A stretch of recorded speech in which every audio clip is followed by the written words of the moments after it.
제가 학교를 다닐 때 이런 경험을 한 적이 있습니다. 시험날에 문제를 풀고 있었는데 앞에 있던 선생이 한 문제의 정답을 말해주더라고요. 하지만 그 문제 맞춘 사람이 거의 없었습니다. 왜냐하면 풀이 과정까지 써야 정답 인정을 해줬거든요. 상당히 나쁜 선생이었죠. 네? 저는 맞았냐고요? 틀렸으니까 기억하죠. 하지만 굳이 이런 에피소드가 아니더라도 우리는 이와 비슷한 경험을 한 번씩 해봤습니다. 정답은 뻔히 알고 있으나 그 과정 때문에 실패하는 것, 바로 다이어트입니다. 우리는 매번 이 목표를 조준하지만 우리의 명중률은 한없이 처참하죠. 그건 바로 우리가 매번 부러지길 바라지만 중요한 건 꺾이지 않는 마음으로 버티는 식욕 때문인데요. 사실상 이거 하나 때문에 오래전부터 많은 사람들이 고민하여 여러가지 다이어트 방법들을 탄생시킨 거라 볼 수 있죠. 원푸드 다이어트, 황제 다이어트, 저탄수 고지방 다이어트, 간헐적 단식 등등 2014년까지 계산해도 약 1000가지 이상의 다이어트 방법들이 나타났다고 합니다. 물론 그만큼 검증되지 않고 위험한 다이어트 역시 많이 탄생했고요. 오늘은 그 위험하고 이상했던 다이어트들을 몇 가지 알아보려 합니다.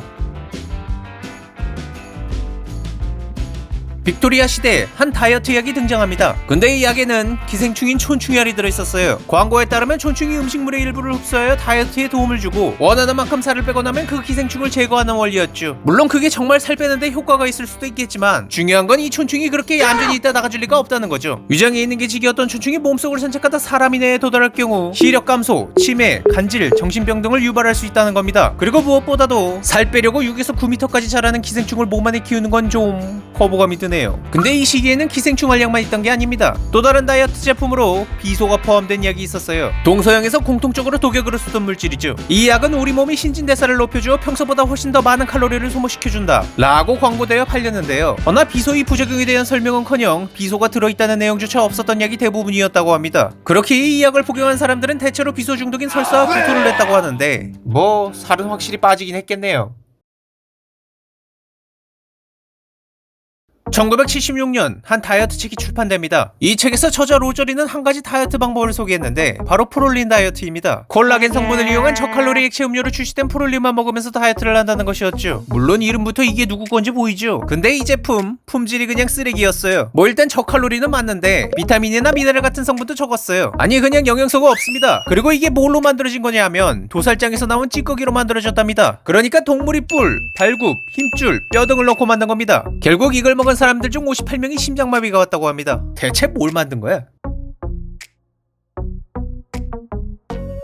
2010년대 중반에 반짝 유행했던 다이어트가 하나 있습니다. 바로 씨앗 다이어트인데요. 바질씨드, 치아씨드 같이 물에 넣으면 불어나는 씨앗을 식사 전에 섭취하여 그 포만감으로 식사를 적게 하는 원리입니다. 근데 비슷한 원리의 다이어트가 또 하나 있습니다. 바로 코튼볼 다이어트입니다. 손뭉치 있죠? 그걸 주스나 스무디 같은 음료에 담가서 꿀떡 삼키는 겁니다. 뭐 씨앗보다는 훨씬 효과가 있을지도 모르지만 그 부작용은 차원을 달리 했죠. 일단 장이 막혀서 탈수, 장폐색 등이 내장 손상으로 사망, 삼키다 목에 걸려 질식, 솜이 독소가 축적되어 생기는 장기 손상 등이 대표적인 예입니다.